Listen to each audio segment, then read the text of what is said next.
Welcome to Status Check with Spivey, where we talk about life, law school admissions, where we're in today, a little bit of everything. I'm going to be talking about the waitlist, so we're fully in the law school admissions category of those three, which is where you want me to be, I think.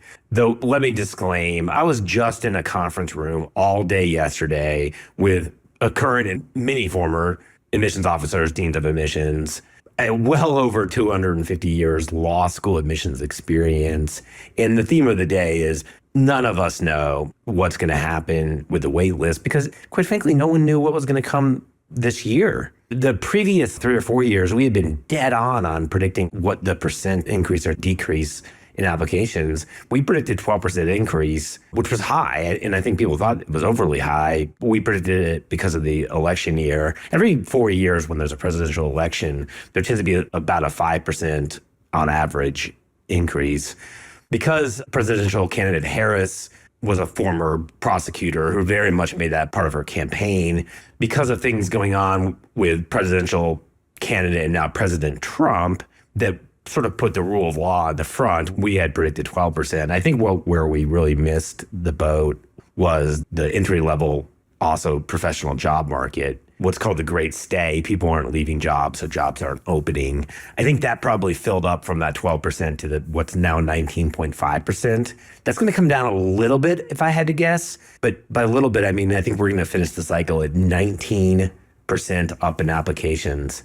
We're currently, as of last year, 90% of applicants had submitted their applications. I think we're probably at like 91, 92% this year because I think the elimination of games made it a front-loaded cycle. We might even be at like 93, 94% applications submitted this time this year.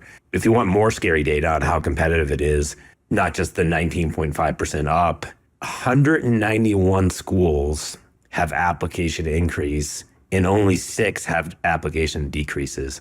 I'm not even sure if it was that skewed in the COVID era. No one would have known that. This was an incredibly competitive cycle. So if you're listening to this and you applied this cycle and you didn't get your results, you're not in a vacuum. You are competing against crazy numbers. And the worst of it probably is this LSAT bubble, a word I generally don't like. I don't know why I don't like it, but 165 to 169, up 30.3%.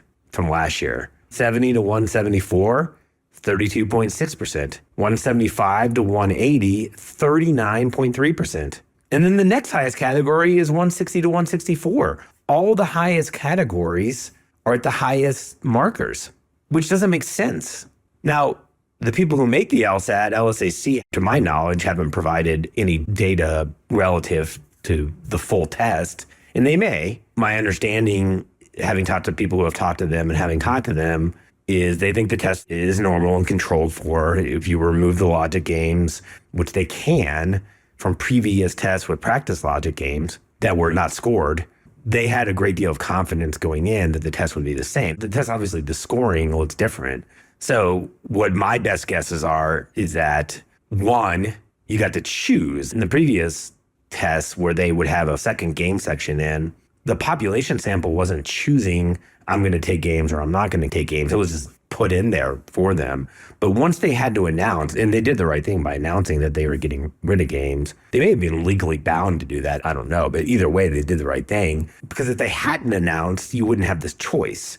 So they announced they were getting rid of games. They announced pretty early. And then, so what happened? People got to pick, okay, I'm good at games, so I'm going to take it. I'm not good at games, so come September, I'm going to take the LSAT. Then, basically, you got to pick which test you're good at. That's extraordinarily rare. Most people who take the LSAT don't get to say, I'm good at this section, so I'm going to take it when it pops, or I'm bad at this section, so I'm going to take it when they get rid of it. Another factor that may come into play is that games ate up the most study time. So you take away that and you're freeing up a great deal of study time for less things to study for.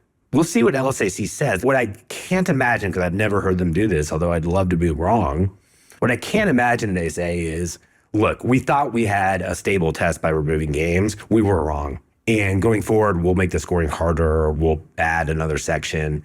We'll do something to normalize this bubble. Historically, that would never come from their mouths, and it doesn't seem to be in their DNA. Historically, what they would say is the test is the gold standard, something along those lines, and it's the best test out there. And it's not the test, it's the people taking the test that changed, right? So we'll see. But the competitiveness of the cycle was not just based on the 19.5% increase, which, to be fair, LSAT had nothing to do with. Competitive cycle means lots of waitlist activity. There's a ton of people on waitlist right now. If I wanted to say 3.5, 4 months from now, boy, I was right, I would say the following. It is going to be a horrible waitlist year, and very few people are going to be admitted off the waitlist. And the reason why it's going to feel like that in 3 or 4 months is because there was so much waitlist activity because of this competition and increase in applications. So many people were waitlisted that a smaller fraction, a smaller percentage of people will be getting off the waitlist. But here's how I think it's going to play out, having talked to a lot of schools and looked at the data. The data on LSD.law is not great, but it does give us data. Our internal Spivey consulting data, in some sense, we think it's better because there's no false positives. Our clients can't lie to us about their data. We have it. So that data is very stable. Here's what it's looking like. So most years, I'm going to call it V1 or V2. And then I think we're heading to V3, which is something I've never talked about before. I doubt it's unique, but it's very close to unique. So V1 is most likely the cycle is not competitive, or schools mess up and under-admit. And then it's just the dominoes fall. So the schools at the top start admitting heavily off the waitlist. And you see this many years.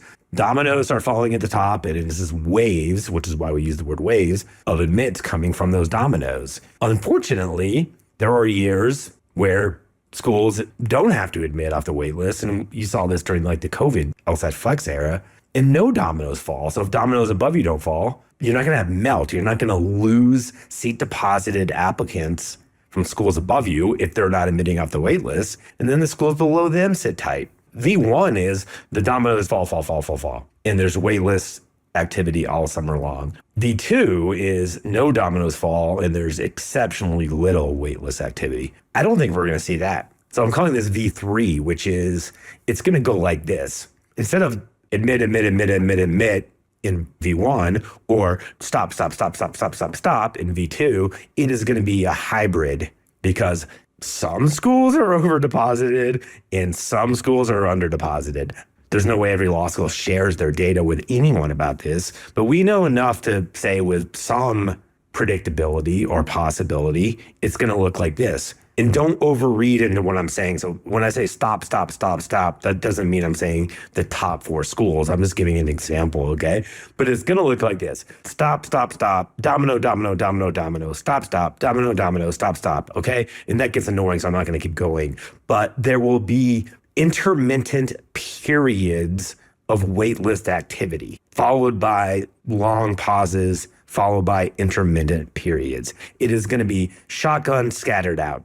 If I had to predict, and no one wants to predict because no one knows. I do know that there are schools out there that need to make waitlist admits. I do know that schools have already made waitlist admits. And I do know waitlist admits are coming. I know that. I don't know how much, but there's another variable to consider, which is twofold. It's how many international students, which the ABA stopped collecting that data for non-residents last year, but how many international students make up the admit pool? And then what's going to happen actually there's 3 elements. What's going to happen with their ability to get visas? Something I'm not an expert on, but with the new administration, that's come up to just about everyone we've talked to. What's going to happen if an international student, and I'm not international, I'm born American, right? So I cannot predict this. And maybe international students can weigh in. What if international students say, to heck with it, I'm going to stay in my country? That's a possibility. I'm not saying I'm predicting it. I'm saying it's a possibility. So I'm not predicting any of this, but it's a possibility that international JD admits, some more than previous years, might not be visa eligible. It is a possibility that some international students might not want to come to law school in the United States, where higher education is being battered in the media because of activities in our executive branch of the government, not just executive branch. I mean, let me give you even a higher global order, because I also talk to college presidents. President Trump is not talking to universities. He might not even be aware of what's going on. He has a task force that's hammering universities. university presidents have tried to talk to this task force and they're not talking. If you're the president of Harvard, you have a lot of political capital behind you. So they're talking to Congress, but they're not talking to the task force. And Congress comes into play and the Supreme Court comes into play. If you read Justice Roberts' opinion in SFFA, it differs from what the executive branch of the government is saying right now about admissions. So that's why there's so much unpredictability, because we don't know what the executive branch is going to do. They seem to be incredibly unpredictable across many vectors, not just admissions. We don't know what Congress will do because they are engaging with colleges and law schools and universities. So in respect to international students wanting to come here, it's like a daily different dose of news, whether there will be the same amount of visa eligibility. And then a third factor, I can't imagine you've considered this, is schools have large LLM programs. If that LLM program, I can't predict this, but the possibility is if that LLM program of international students decimated, what would they probably or possibly do would be admit more JD students to make up for that revenue. So if I'm on the wait list, and here's the punchline, this summer, I am actively staying engaged with schools, not overly so, maybe once every month and a half. And then when you hit July, you can pick it up a little bit. I'm still interested. You can catch lightning in a bottle by emailing the right school the right day. If you email them the day they decide they need 10 admits, what would they rather do? Go read 500 applications that are waitlisted? Or you happen to email them, pull your application, read it, say, hey, this is a good person.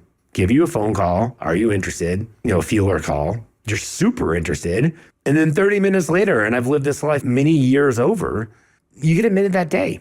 And there could be a wave, we don't know, but there could be a late wave, a huge wave, an interstellar, my favorite movie, looking wave late. There could be. There's going to be waitlist admits. We know there are because we know schools need to. There's going to be schools that are dying to lose seat deposits because they're over seat deposited.